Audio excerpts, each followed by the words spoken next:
My name's Micaela, and in the past 5 years I have suffered from chronic fatigue, chronic pain, chronic migraines, anxiety and depression.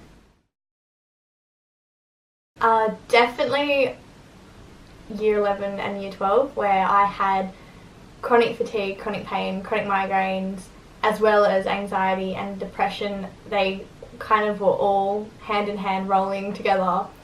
And I think the biggest challenge was being with high school students who were going, you're not sick. Back then Ask FM was like a huge thing. I had some pretty nasty people on there going like, oh, you only come to the fun days, you're not trying hard enough.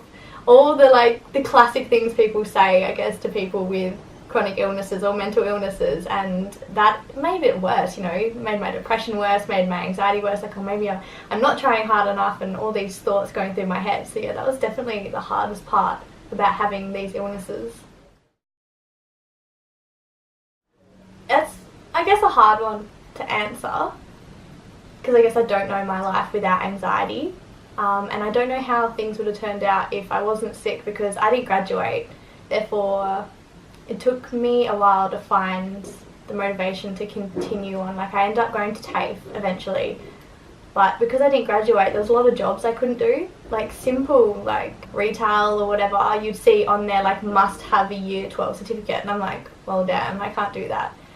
But I think I'm a lot stronger for it. I think if I hadn't have gone through what I went through, I definitely wouldn't be as strong-minded, as I am today. Really early I found out who my friends were and weren't, and I said to myself around year 11, I went, these people aren't going to be like my best friends after high school.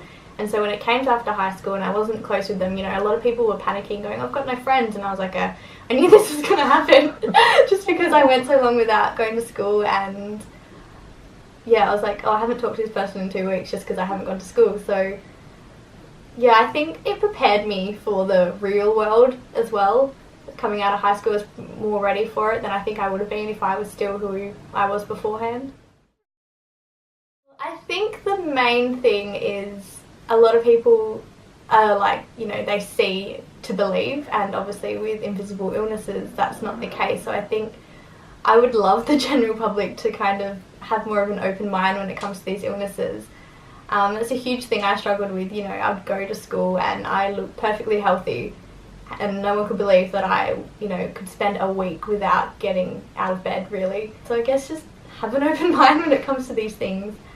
And for those going through what I have gone through, I always think like, what would I tell my younger self? And the first thing is, it's going to get worse. And it can get worse. Sometimes you think you're at rock bottom and you're not, and you continue to fall down, but that means you can always go up. It sounds really negative, I know, like I don't want to focus on the negatives, but like, yeah, it does get worse, it can get worse, but you are so strong already for going through what you've gone through, and you will continue to make it. And the second thing, I guess, is, you're not alone. I mean, how many people out there are trying to get their voices heard at the moment with, invisible illnesses, mental illnesses, chronic whatnot, and you're definitely not alone, and there is so much you can do to get help out there.